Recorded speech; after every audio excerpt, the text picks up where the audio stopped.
Welcome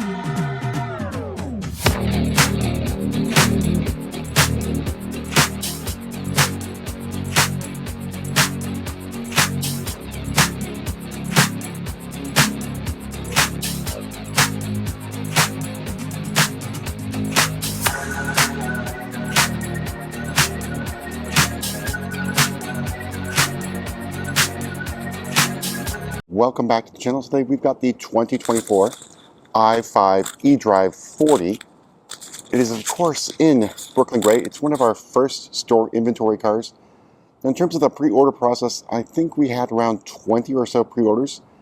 And a few of those customers did cancel, and we'll talk about some of the issues with the pre-order process. I want to get my hands on one that sort of backed out, and we'll explain why. So Brooklyn Gray is the M Sport exclusive color. So in order to get Brooklyn Gray, you must order M Sport on the i5 eDrive40. So this is the G60 chassis. Let's go over what we see in front of us. So we have our new headlight design, and not quite like the X5, X6 in terms of the daytime running lights. Similar, but not in the same shape. So you got the cornering lights. Then moving over to the grille, we've got our iconic kidney grille glow. I think it's called the Iconic Glow. So that's on the M Sport Professional package. And you can see parking assistant is here. That's part of either the premium or the executive package. The grille looks okay. I think it's a little bit better than the grille on the M60, but blacked out, and that iconic glow is there, so it can be turned off in the exterior lighting. Let's move away and go to the side here.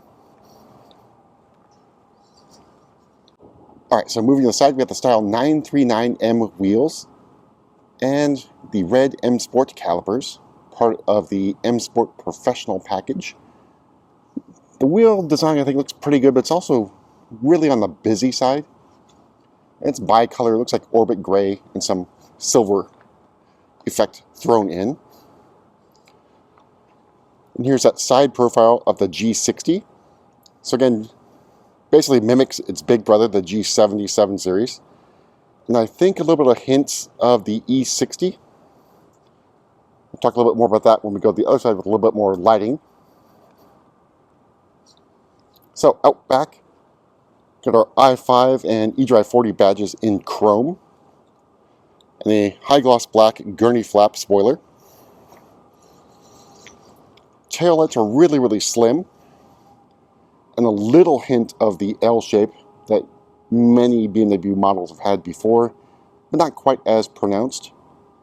Very aggressive faux diffuser. There's that 3/4 view.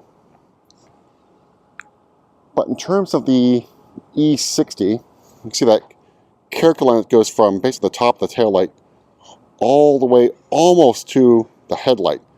So that was there on the E60 yellow. I think it was a little bit lower perhaps. Here's that side profile, the G60.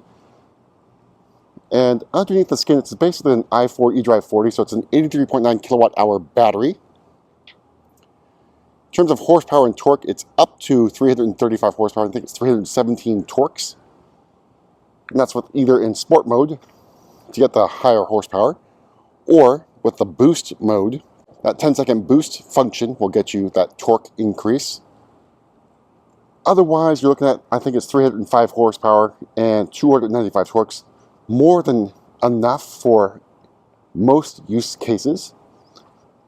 Let's go on the inside, go over pricing and options on this G60 i5. So opening up, we have the burgundy Vaganza faux leather. So you get a little bit of burgundy up here on the door card. Then your interaction bar for all the seat controls here. That brings up a menu. So anytime you see that little hamburger, that's going to bring up a menu on the screen. Lock and unlock. Basically interaction bar type stuff. So the seat here Very nice quilting.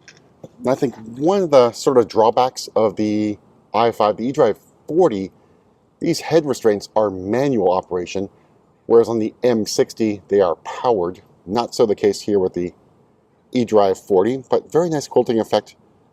I think a very classic look with the gray and red. It's a little bit deeper with the burgundy. I'd say sort of in the range of Takora, maybe a little bit deeper. So here you have your crumb catcher, and again on the M60 it's powered. Here on the eDrive40 it is not, so it's manual operation there. You do have lumbar support here for the driver. Let me go ahead and turn this on. So here's the standard M Sport steering wheel from the 7 series, a really good looking design. And there's your boost function here, 10 seconds of extra torque. Then your iDrive 8.5 live cockpit, heads up display.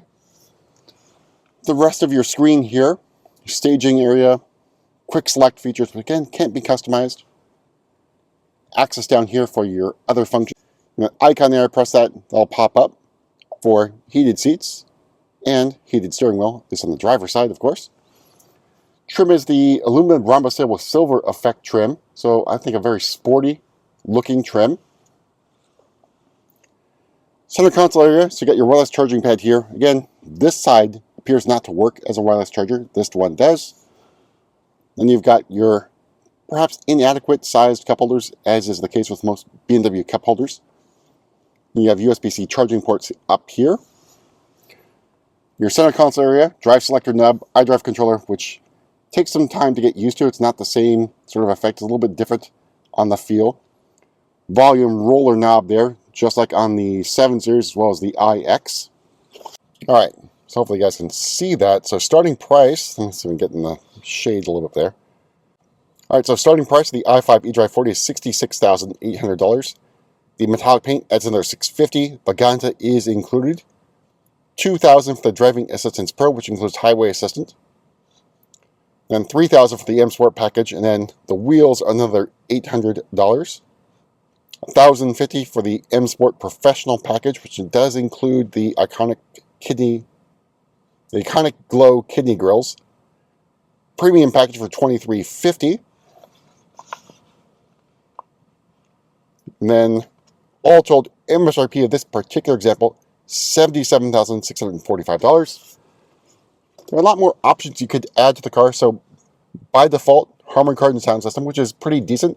It does not have an equalizer, so you have to step up to the Bowers & Wilkins sound system, which is the standard one found on the 7 series, and it's really only $950, so it's not too bad of a cost to get that Bowers & Wilkins sound system. Let's hop in the back seat. All right, so rear door, again, no comfort access. And then, in case you forget what you have a 5 series sort of logo there, as well as in the B pillar. But the advantage over the i4, rear door is fairly decent sized.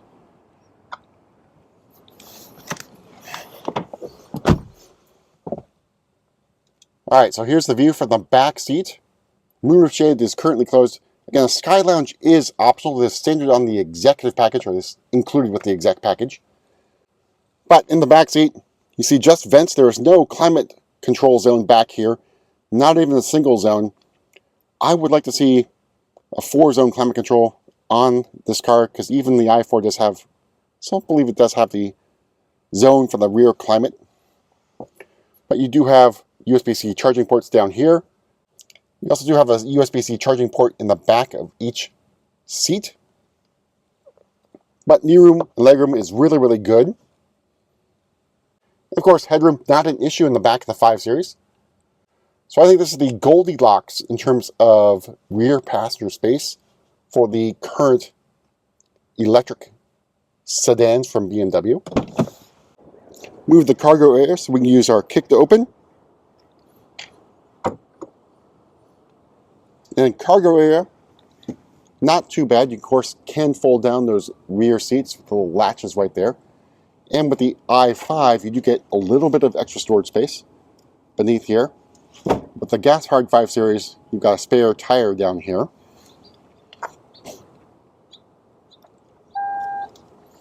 Use our kick to close. In terms of range, the eDrive40, you're looking at about 278 miles of range. So it'd be great if they could increase the range, but I think BMW is usually pretty conservative with the range. You can, of course, get higher than the rated range based upon your driving style and habits. But I think the other issue is price. So right now, for all the i5s, you get a $7,500 lease credit, which can help out. But the other factors, of course, interest rates, as well as residuals and money factor for if you're leasing. It's not a great time to buy a car. But that's it for a quick look around this i5 eDrive40, and we'll see you at the next video.